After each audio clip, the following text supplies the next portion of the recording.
The meeting room fell silent as Mitch slapped the folder down on the conference table. His voice carried that manufactured concern managers practice in HR seminars. "You're under internal investigation," he announced, eyes sweeping across my colleagues before settling on me with unconcealed satisfaction. Everyone shifted away from me, a synchronized dance of self-preservation. 11 months of shared lunches, office jokes, and late-night deadlines evaporated in seconds. "For what exactly?" I asked, keeping my voice level despite the adrenaline surge. "Unauthorized system access, data transfers during unusual hours, excessive interest in accounts outside your department." He ticked off each accusation with theatrical precision. "Pretty serious stuff, Anna."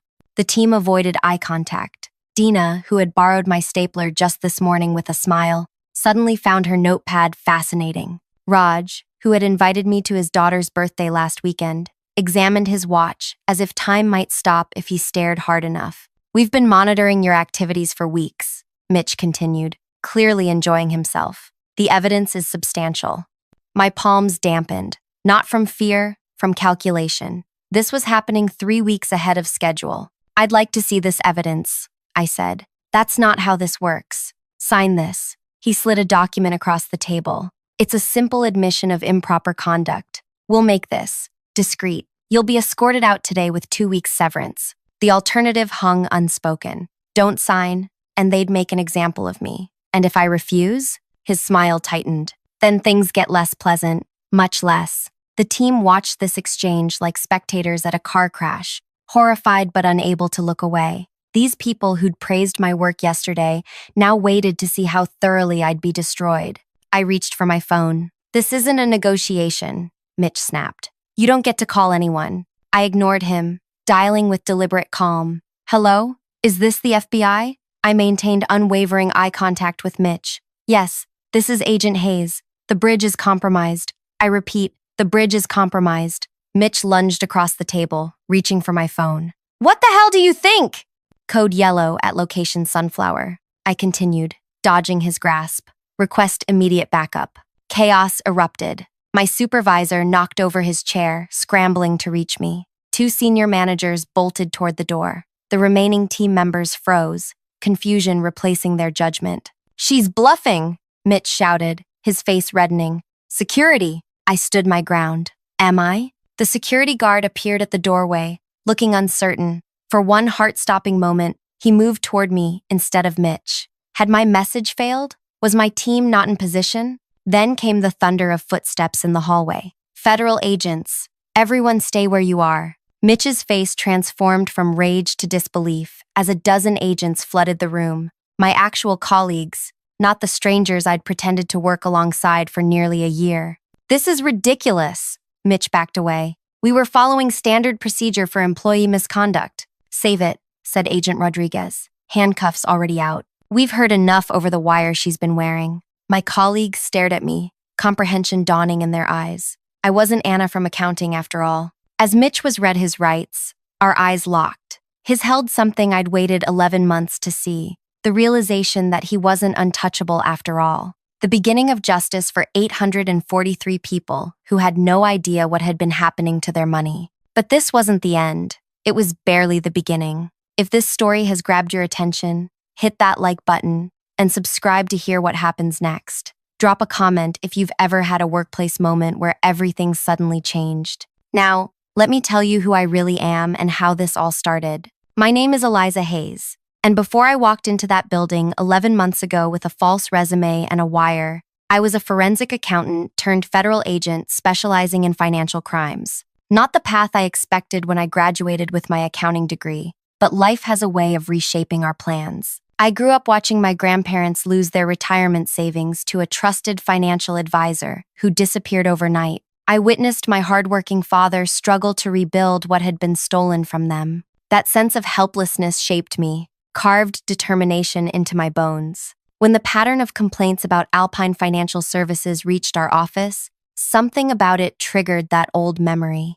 Hundreds of ordinary people, teachers, nurses, construction workers, reporting mysterious fees and vanishing funds. Small amounts, typically, just enough to fly under the radar for most people. Nobody would steal just $50. my supervisor had said when I first brought the pattern to his attention. They would if they took $50 from thousands of people, I'd countered. 3 weeks of preliminary investigation revealed something bigger than we'd imagined. A sophisticated scheme targeting specific customer demographics, mainly older clients, immigrants with language barriers, and young adults with their first accounts. People less likely to question authority or understand the fine print. The team was skeptical about sending someone undercover. White-collar investigations typically involved warrants, not wires. But traditional approaches had failed with Alpine. They were too careful with their paper trail. We need someone on the inside, I argued. Someone who can track the money as it moves.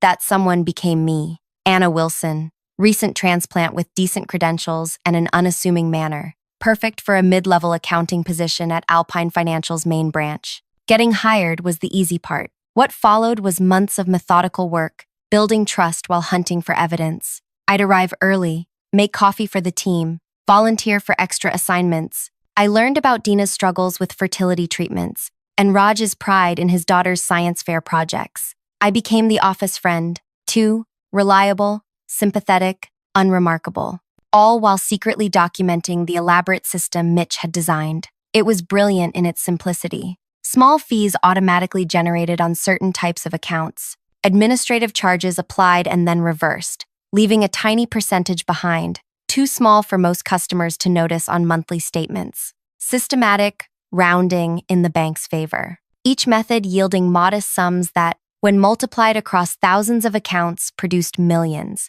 The money flowed through a labyrinth of internal transfers before disappearing into investment accounts registered to shell companies. The average customer losing funds would never connect these tiny deductions to the luxury cars in the executive parking lot or the performance bonuses awarded quarterly. By month 3, I had confirmed the scheme existed. By month 6, I had identified the key players. By month 9, I had mapped the money trail. The operation was scheduled to conclude next month with enough evidence to ensure convictions. Until Mitch moved up the timeline by announcing my investigation. What I didn't know until later was that a routine security scan had flagged my after-hours access. Nothing conclusive, just enough to raise questions. Mitch, always protective of his system, decided to eliminate the risk by making an example of me. He'd done it before. 3 employees in the past 5 years had been publicly accused of misconduct, forced to sign away their right to challenge their termination, and escorted out. The perfect way to remove threats while sending a message to everyone else. Don't ask questions.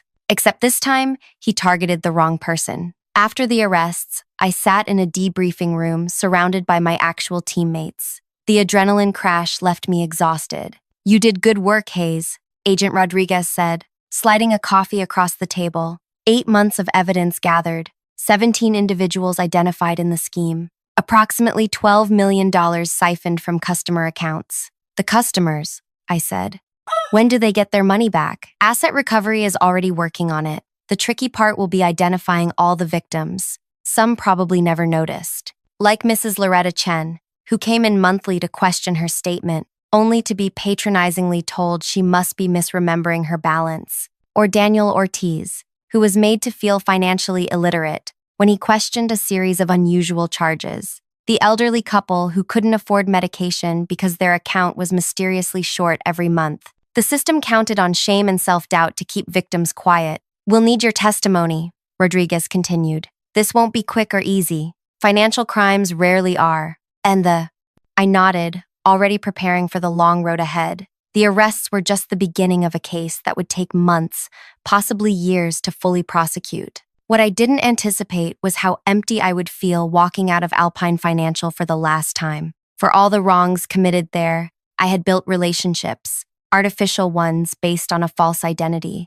but relationships nonetheless. I had watched Dina receive positive pregnancy test results and celebrated with the office. I had helped Raj brainstorm science project ideas. They weren't complicit in the scheme, just oblivious to it. Yet they had turned on me instantly when Mitch pointed his finger. That night, alone in my apartment, I removed the pictures of Anna's family, stock photos of people I'd never met, and packed away her life. I scrubbed off the light makeup I'd worn daily to look less like myself. I called my actual mother for the first time in months without having to use coded language. "Is it over?" she asked. "The undercover part is," Now comes the hard part. Will you be in danger? I thought about Mitch's face as he was led away, the cold calculation in his eyes, even as the handcuffs clicked shut. No, I lied. It's just paperwork from here. But something told me this was far from over. Men like Mitch don't go down easily. And I had just helped take down 17 of them at once. The trial preparations consumed the next 3 months of my life. Endless meetings with prosecutors, reviewing evidence, preparing testimony. The case had expanded beyond Alpine Financial to include 2 partner institutions implicated in the money trail. 23 defendants now, not 17. I was back to being Eliza Hayes, federal agent, but I couldn't shake the ghost of Anna Wilson. Sometimes I'd catch myself responding to that name, or unconsciously applying the subtle makeup techniques I'd used to alter my appearance. Identity is more fragile than most people realize. 6 weeks after the arrests, I was reviewing transcripts when Rodriguez knocked on my office door. Heads up, Mitch hired Griffin Perry. My stomach tightened. Perry was a defense attorney known for 2 things: exorbitant fees and ruthlessly discrediting witnesses.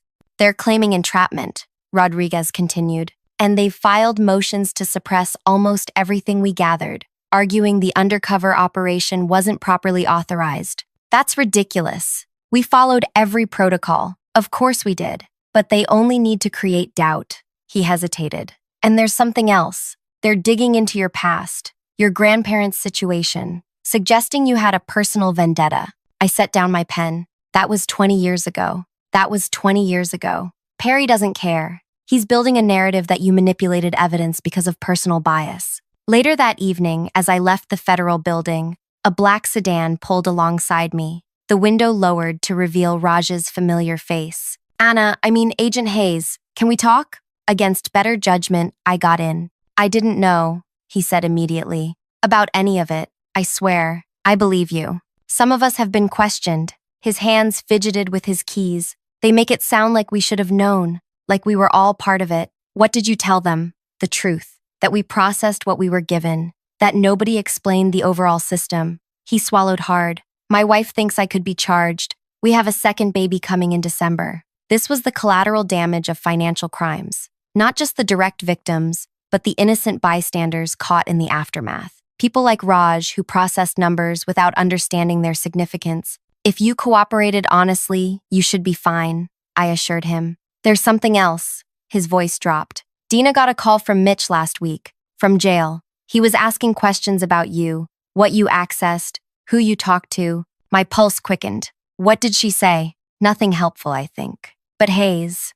he's not the only one making calls. The week before the arrests, there were these executives visiting from the partner bank. They spent hours in closed meetings with Mitch. One of them, he keeps calling the office, asking about server backups and archive access. I thanked Raj for the information and recommended he speak directly to the prosecution team. As he drove away, I called Rodriguez. We need to check on Alpine's external partners. They're getting nervous. 2 days later, a key witness, Alpine's former IT director, who had agreed to testify about how the fee system was programmed, was found unconscious in his home.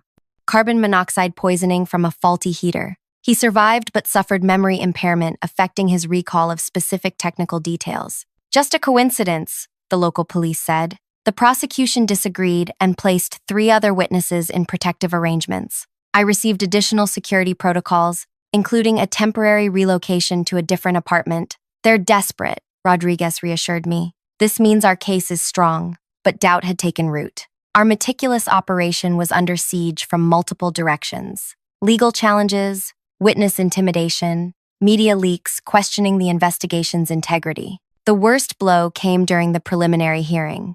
Perry had somehow obtained internal emails between my supervisor and me from before the operation, emails discussing my personal interest in the case. Agent Hayes, Perry addressed me on the stand, would you say your judgment regarding Alpine Financial was impartial and unbiased? Yes. He produced the emails. Then perhaps you can explain why you wrote, and I quote, I've seen this pattern before. It destroyed my family. I won't let it happen to others. The judge allowed the line of questioning despite prosecution objections. You created an elaborate fiction to infiltrate Alpine, Perry continued, lived as Anna Wilson for nearly a year. Isn't it possible that your desire for justice, or perhaps revenge for your grandparents, colored your interpretation of routine financial operations? No. The evidence speaks for itself. Evidence you selectively gathered while operating under false pretenses. By the time I left the stand, the damage was done. The defense had painted me as a vigilante with a personal vendetta, not a professional agent following evidence. That night, I couldn't sleep. The case wasn't lost. The financial paper trail remained damning, but my credibility had been undermined. Somehow, Perry had accessed emails that should have been confidential. My phone buzzed with a text from an unknown number. Parking level 3, blue sedan, 10 minutes, come alone. Every training protocol warned against such meetings, but something told me this was important. I tucked my service weapon into my jacket and took the elevator down. The parking garage was dimly lit and eerily silent. The blue sedan sat in a corner space, engine off. As I approached, the driver's door opened. Dina stepped out, looking nothing like the friendly coworker I'd known. Her face was drawn, eyes constantly scanning our surroundings. "I shouldn't be here," she said without greeting, "but I can't sleep. I keep seeing Mrs. Reynolds' face." Who? The old woman who came in crying last year because her account was short for the third time. Mitch had me tell her she must be confused. I believed him then. Her voice cracked. She died 2 months later. Her son came in to close her account and mentioned she'd been skipping heart medication because she thought she couldn't afford it. And I remained silent, letting her continue. "After you were arrested, after they tried to fire you, I started looking more closely at the accounts I handled. The patterns you must have seen." She handed me a USB drive. "This was supposed to be destroyed during the system upgrade last week. It's the original programming directive for the fee structure, with Mitch's annotations.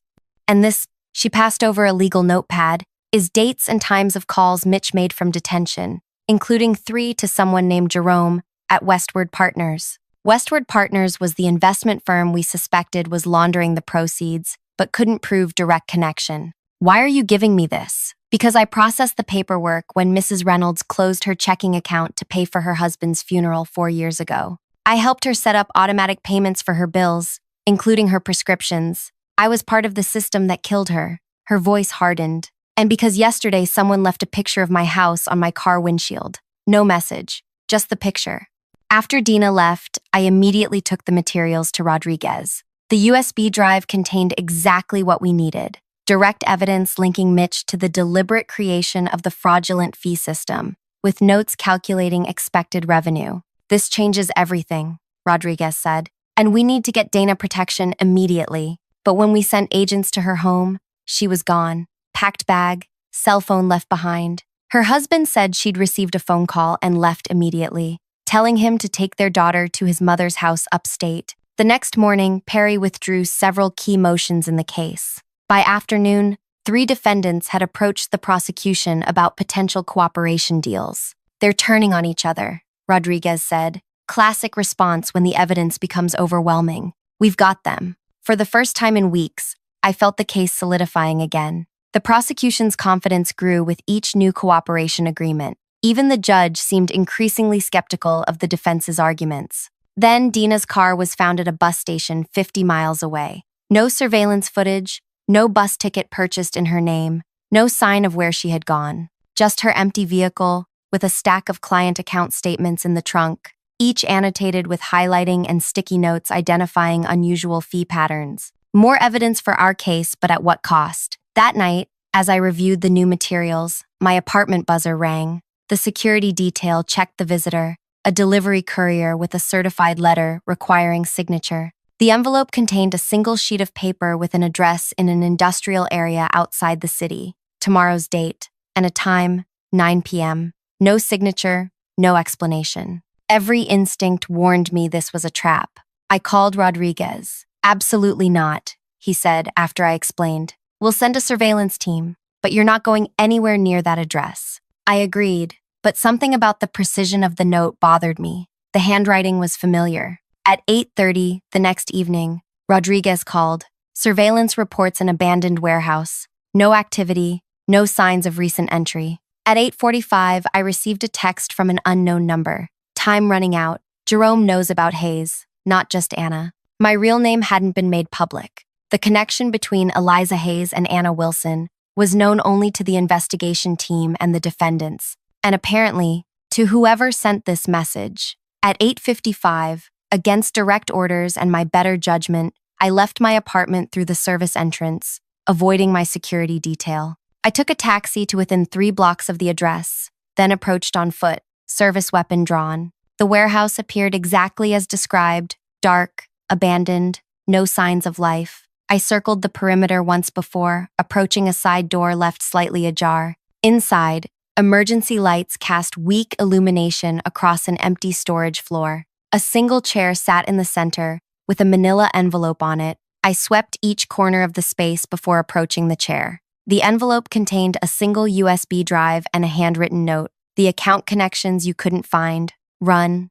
The last word was barely processed when I heard the mechanical click of a door locking, followed by the unmistakable hiss of gas. I sprinted toward the exit, already feeling lightheaded. The door wouldn't budge. As consciousness began to slip, I heard distant sirens. Then, nothing. I woke in a hospital bed with Rodriguez standing over me, his expression oscillating between relief and fury. You disobeyed direct orders. The evidence would have been worthless if you were dead. He softened slightly, but it turns out to be incredibly valuable. The USB contains the complete roadmap of how Alpine, Westward Partners, and Pinnacle Trust moved the stolen funds. Account numbers, transaction dates, everything we couldn't find. Who left it? We don't know. But they also called 911 reporting a gas leak at the warehouse. That's the only reason you're alive. As I recovered, the case against Mitch and his associates strengthened daily. New witnesses came forward, emboldened by the mounting evidence. Former employees revealed how they'd been compartmentalized, each seeing only pieces of the scheme without understanding the whole. But questions remained. Who had tried to kill me? Who had saved me? And where was Dina? 3 days before the trial was scheduled to begin, Jerome Wilcox, CEO of Westward Partners and the alleged endpoint of the money trail, was found dead in his vacation home. Apparent suicide, complete with typed note confessing to knowledge of the fraudulent scheme. Too neat, too convenient, and entirely too suspicious given the timing. The prosecution team worked overnight reassessing the case strategy. With Wilcox dead, certain evidence chains were compromised. His convenient suicide had effectively cut off the investigation's path to potentially bigger players. I was reviewing the updated brief when my office phone rang. Agent Hayes. The voice was distorted, unrecognizable. The game isn't over. Tomorrow, check the witness list again. Before I could respond, they hung up. The next morning, an amendment to the defense witness list arrived. Denna Miller, former Alpine employee, now prepared to testify that the unusual account activities were routine industry practices, not fraud. The woman who had provided crucial evidence against Mitch was now appearing as a defense witness. The prosecution team scrambled to understand this development. Dina, who had risked everything to provide evidence against Alpine, was now listed as a defense witness. The woman who'd shown me account statements with highlighted fraud patterns was suddenly prepared to testify they were routine industry practices. It doesn't make sense, I told Rodriguez. She was terrified of these people. She received threats. People change sides when they're scared enough, he replied, but I could see doubt in his eyes too, or when they're paid enough. The lead prosecutor, Vivian, was more blunt. If she contradicts her earlier evidence, our case loses significant credibility. The defense will paint all our witnesses as unreliable. We spent hours strategizing how to counter Dina's potential testimony, but without knowing what she planned to say, we were shooting in the dark. That night, my apartment buzzer rang again. The security detail reported another courier delivery.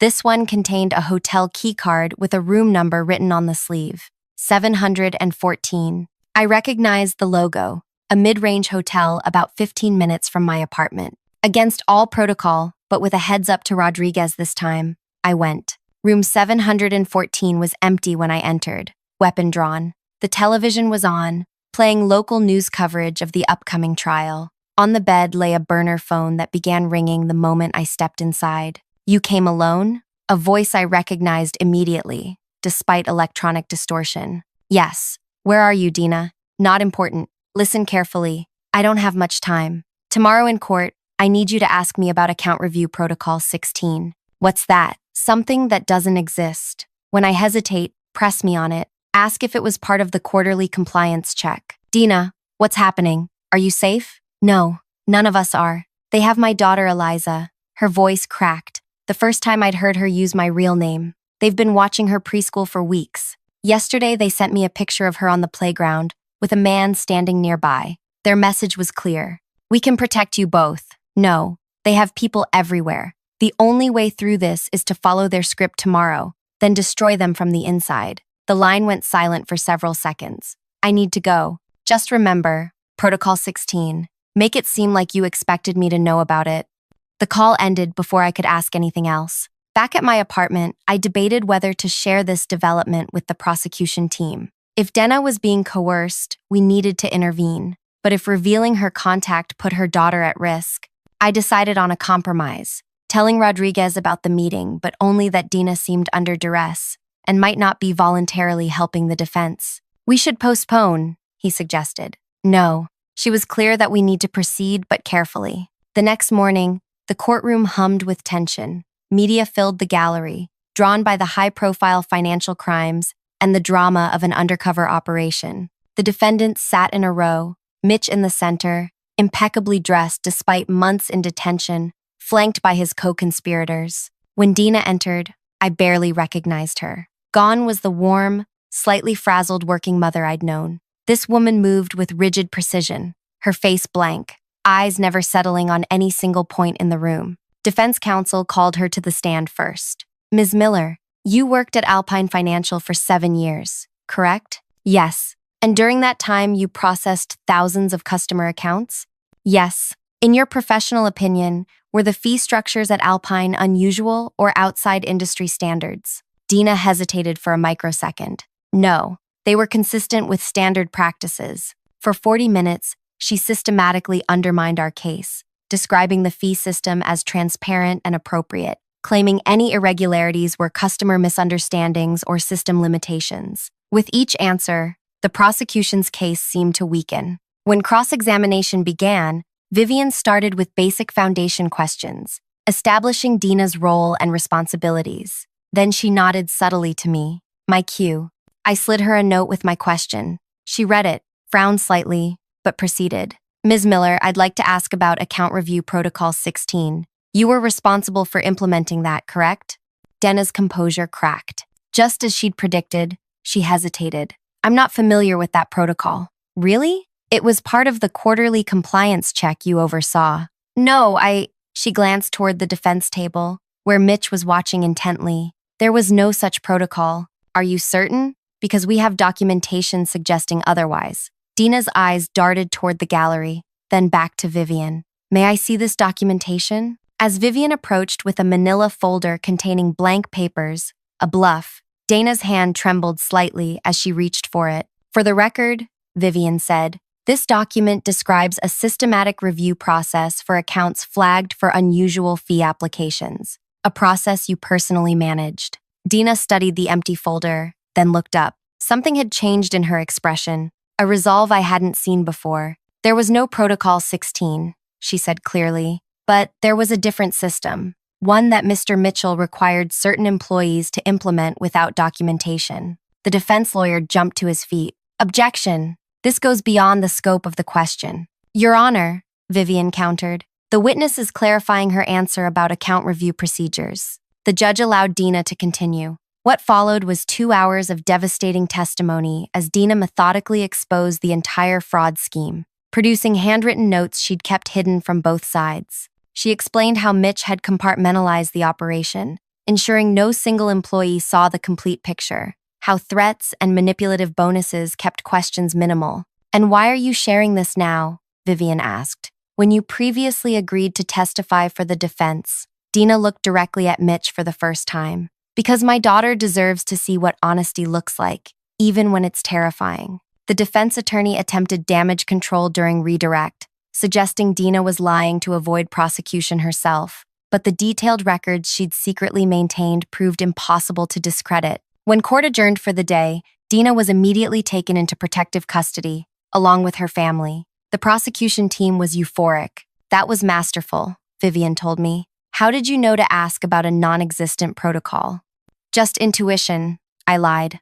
But our victory was short-lived. That evening, a senior Justice Department official requested an urgent meeting with our team. He arrived with 2 internal affairs officers. "We have a problem," he announced without preamble. "Defense counsel has filed a motion alleging evidence tampering and witness coaching." "That's absurd," Rodriguez protested. "Maybe. But they have hotel security footage showing Agent Hayes meeting with Dina Miller last night, despite Ms. Miller being on the defense witness list." Every eye in the room turned to me. "Agent Hayes," the internal affairs officer said, "did you meet with prosecution witness Dina Miller without disclosure to the court or defense?" The trap was elegant. If I admitted the meeting, I could be removed from the case for witness tampering. If I denied it, the video evidence would discredit me entirely. "Ms. Miller contacted me," I said carefully. "She indicated she was under duress and that her testimony was being coerced through threats to her child. And you didn't report this immediately because she specifically warned that official intervention would endanger her daughter."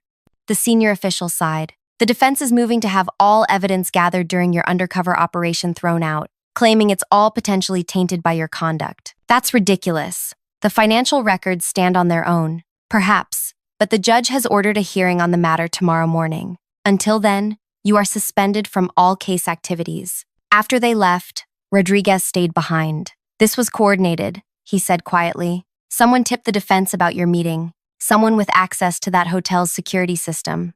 The same someone who left the keycard for me," I realized. This whole thing was a setup. That night, I couldn't sleep. Our seemingly solid case was unraveling. Someone had orchestrated an elaborate trap, using Dena's genuine concern for her daughter to manipulate both of us into a compromising meeting, then using that meeting to challenge the entire investigation.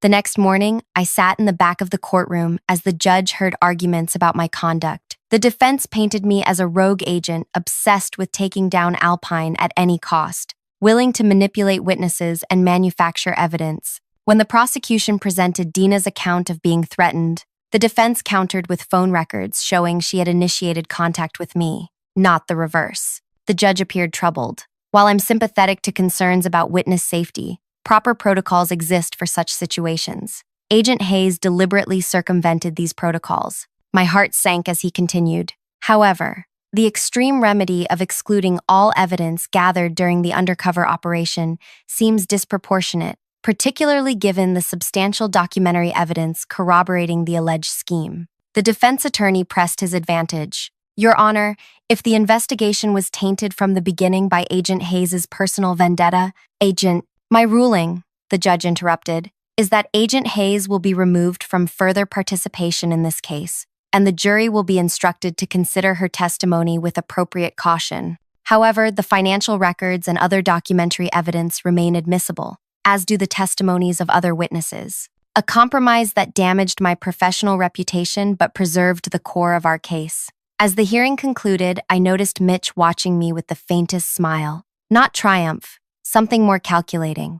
Outside the courthouse, Rodriguez caught up with me. "It's not ideal, but we still have a strong case. Dina's testimony yesterday was compelling, and the financial records speak for themselves. Something's not right," I told him. "This feels like misdirection. They sacrificed a legal maneuver that was unlikely to succeed anyway, just to get me off the case. Maybe they think without you, we'll miss something. Or maybe they want me isolated from the team." Rodriguez's phone buzzed with a message. He checked it, his expression darkening. "We just got word. The secure facility where we're keeping the evidence servers was breached last night. Nothing appears missing, but the system was offline for 20 minutes. Long enough to plant something or alter records," I said. "That's what this is about. They needed me discredited before whatever they planted is discovered."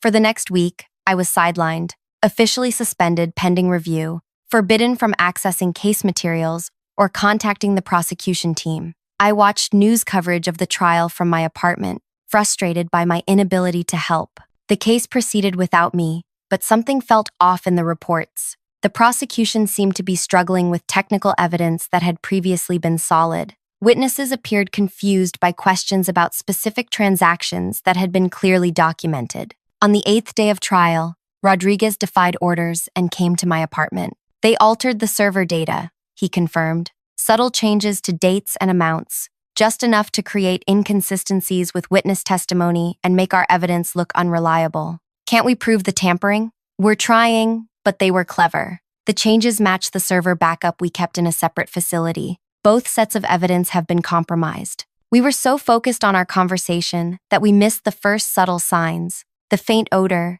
the slight pressure change as the ventilation system activated. By the time Rodriguez noticed his breathing becoming labored, the room was already filling with colorless gas. "Out!" he gasped, staggering toward the door. We barely made it to the hallway before collapsing. My last conscious thought was the realization that I'd been right. They had wanted me isolated, not to remove me from the case, but to eliminate me entirely. I jolted back to consciousness with the burn of oxygen flooding my lungs and the wail of emergency sirens in my ears. Paramedics hovered over me, their voices echoing as if from the bottom of a well. Rodriguez lay on a stretcher beside me, an oxygen mask obscuring most of his face. "Agent down! We need immediate transport!" someone shouted. My vision swam as they loaded us into separate ambulances. The last thing I remembered was a paramedic saying, "Stay with us, Agent. You're going to be okay." I woke again in a hospital room with armed guards outside my door. Rodriguez sat in a chair by the window, his face ashen but alert. "How long?" I croaked. 18 hours. The building security guard found us in the hallway. Another few minutes and he didn't finish the sentence. "What was it?" "Hydrogen cyanide, professional grade, released through your ventilation system." He leaned forward. "Hayes, this goes higher than Mitch. Way higher." A doctor interrupted us, checking my vitals and explaining we'd both been incredibly lucky. The gas concentration had been slightly miscalculated, and our quick exit to the hallway had saved our lives. When she left, Rodriguez continued in a low voice. "The attempt on your life triggered protocols even I can't override. You're being moved to a secure location this afternoon. New identity, complete isolation until the trial concludes." "They're winning," I whispered. "First they discredit me, then they corrupt the evidence. Now they'll make me disappear while the case falls apart. Not if we change the game." Rodriguez handed me his personal phone. "You have 15 minutes before the protective detail arrives to transfer you. Make them count." I called the one person who might still help Vivian, the lead prosecutor. "I can't be talking to you," she answered. "Your involvement compromises the case. Listen first, then decide," I said, explaining what had happened and our suspicions about higher-level involvement. "Even if you're right," she replied, "the evidence has been corrupted. The defense is systematically dismantling our timeline of transactions. What if there's another source of records? One they couldn't access? Like what? They breached both our secure facilities, like the regulatory backups. During my undercover work, I'd discovered that Alpine's system automatically transmitted daily transaction data to the Federal Reserve for routine regulatory compliance. These backups weren't part of our case because they contained only summaries, not the detailed records needed to prove fraud. But they might show inconsistencies with the altered evidence. "Those records are administratively sealed," Vivian pointed out. "We'd need special authorization from the Federal Reserve Board, which would take weeks we don't have," I acknowledged. "But there's someone who might help us circumvent that," Jerome's assistant. "Jerome Wilcox? He's dead and conveniently silenced. But his executive assistant, Penny, handled all his communications with the Federal Reserve. She knows the system, and she's not implicated in any charges. How does that help us? Because Penny quit 3 days before Jerome's suicide. She walked away from a 6-figure salary without explanation." After ending the call, I turned to Rodriguez. "I need more time before they transfer me. I can give you maybe 2 hours. After that, it's out of my hands. 2 hours to save a case that had consumed a year of my life and aimed to deliver justice for hundreds of victims. 2 hours before I disappeared into witness protection while the real masterminds walked free." Rodriguez arranged for me to be moved to a conference room under the pretense of a final case debriefing. There, with a borrowed laptop and his credentials, I began searching for Penny Adkins. She wasn't on social media, no recent address changes or vehicle registrations. She had effectively vanished. A woman with inside knowledge of a massive financial fraud disappearing just before her boss's suspicious death. Unless she hadn't disappeared at all, maybe she'd simply returned to her roots. I found her mother's obituary from 3 years earlier. Among the survivors listed was daughter Penelope, Patrick Adkins of Chicago, formerly Penelope Harrison of Millfield, a small town where she'd grown up, where people might still know her. I called the Millfield Public Library, claiming to be verifying information for a class reunion. The helpful librarian confirmed that Penny Harrison had indeed returned to town recently, purchasing her childhood home on Elm Street. With Rodriguez's help, I located the local police department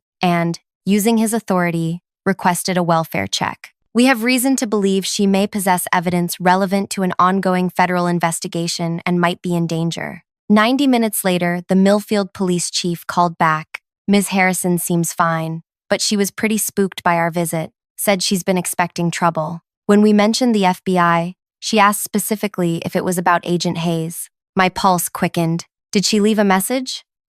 Just this. He read off a string of numbers that made no sense to me. I thanked him and hung up, staring at the numbers I jotted down. Not a phone number, not coordinates, nothing that— Wait. I rearranged them into a date format, followed by what could be a time. September 17th, 2014, 15:42 and 7 seconds. September 17th, 2014, I murmured. Why would she send a specific date and time from 8 years ago?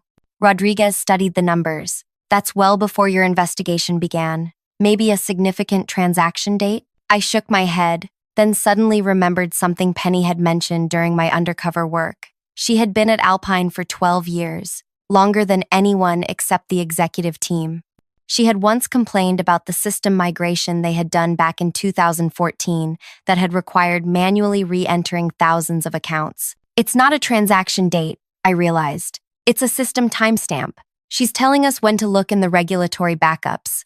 Rodriguez made a call to a colleague at the Financial Crimes Division who owed him a favor. 20 minutes later, we had the regulatory backup files from that specific date, showing the complete state of Alpine's accounts before and after the system migration. The timestamp Penny provided marked the exact moment when a new administrative adjustment protocol had been activated in the system, the foundation of the entire fraud scheme. The protocol that would eventually steal from hundreds of innocent people. And there, in the authorization log, was a name I didn't recognize. Lawrence Keller, identified as board chairman. Keller's not on our indictment list, I told Rodriguez. He's not even mentioned in our case files. Because he stepped down from Alpine's board 5 years ago, Rodriguez replied, already typing. Moved to a position at the Federal Banking Commission. The pieces suddenly locked into place. Keller had designed the fraudulent system, then positioned himself within the regulatory body that would oversee such crimes. He could protect the scheme from the inside, warning Alpine of investigations and helping them stay one step ahead of enforcement. That explained how the defense knew about my meeting with Dina, how they accessed our secure evidence servers, even how they knew where I lived. Keller had inside access to everything: investigation details, witness security arrangements, evidence storage. This goes beyond Alpine, Rodriguez said grimly. If Keller's involved, this could implicate half the banking commission. The protective detail arrived to transfer me, ending our investigation. As they escorted me out, Rodriguez promised, I'll take this to people we can trust. We're not finished. For the next 2 weeks, I lived in a safe house under a new identity, with no access to news or case updates. My handlers refused to discuss the trial or Rodriguez's whereabouts. I existed in an information vacuum, imagining the worst, our case collapsing, Mitch and his associates walking free, Keller continuing his operations from within the commission. Then one morning, my primary handler entered with a burner phone. 5 minutes, he said, handing it to me. Not a second longer. I answered immediately. Rodriguez? Not quite. The voice belonged to Vivian, but he sends his regards from the courthouse, where Mitch and 14 co-defendants just accepted plea deals. What? When? This morning. Full cooperation in exchange for reduced sentences. What changed? You did, she replied. Or rather, what you started. Those regulatory backups were just the beginning. Once we knew to look at Keller, we found the connection to 5 other financial institutions running similar schemes. Rodriguez took it to the FBI director personally, bypassing the normal channels Keller could monitor. My throat tightened. And Keller? Arrested yesterday, along with 3 other commission officials. They're facing federal corruption charges on top of the fraud counts. She paused. There's something else. The judge reviewed your suspension in light of the attempt on your life and Keller's involvement. You've been fully reinstated, with commendation.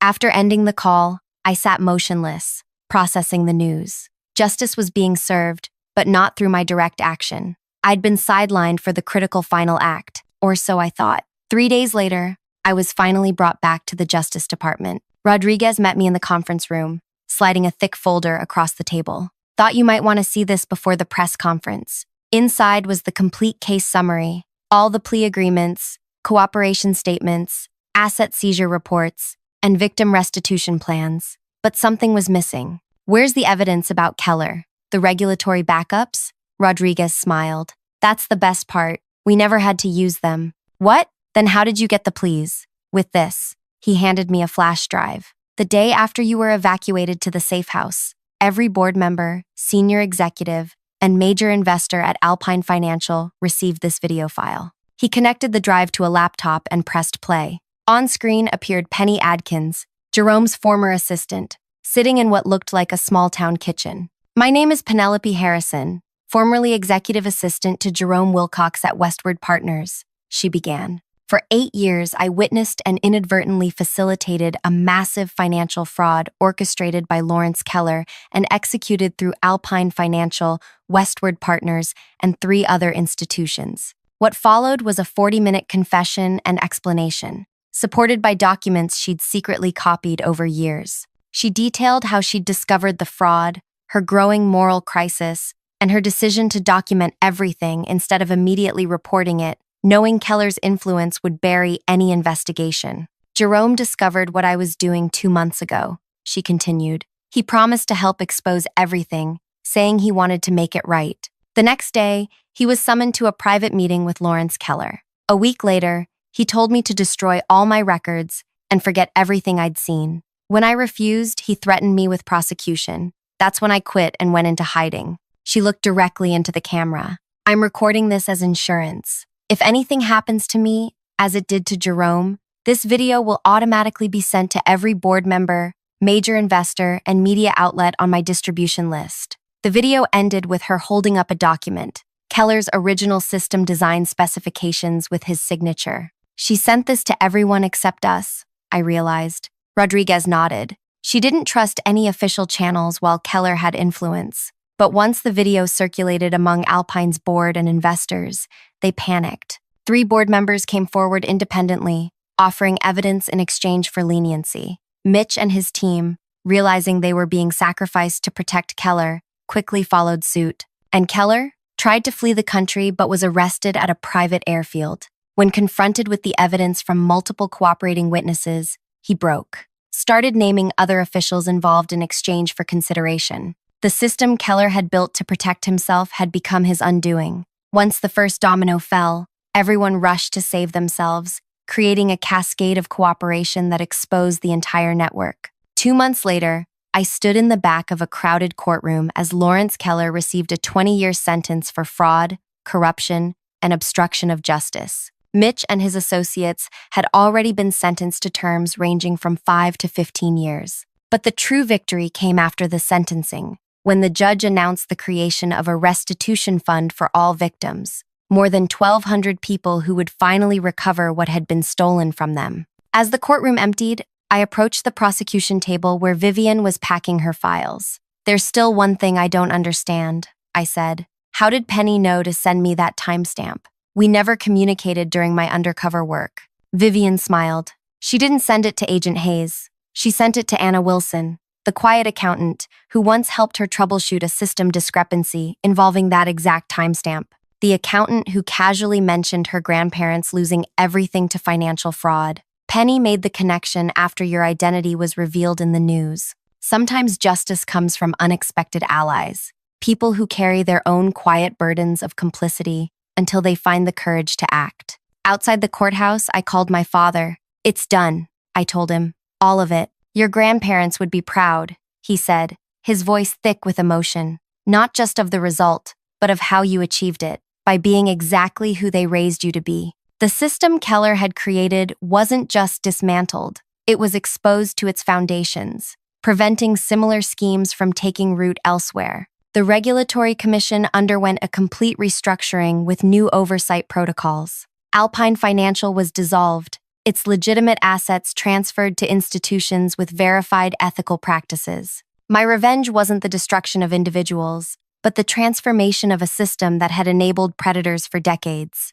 The greatest satisfaction came months later, when I personally delivered restitution checks to elderly victims like Mrs. Chen, watching their disbelief turn to tears of relief. Mitch, Keller, and their associates lost everything: their wealth, freedom, and reputations. But more importantly, they lost their power to harm others. They would spend years in prison cells, contemplating how thoroughly they'd been undone, not by dramatic confrontation, but by quiet, meticulous justice, the kind that would have made my grandparents proud. If this story resonated with you, please hit that subscribe button and share with others who appreciate stories of justice prevailing against powerful opponents. Drop a comment about your thoughts on corporate accountability. I read every single one. And stay tuned for more stories that explore the complex dance between justice, revenge, and redemption.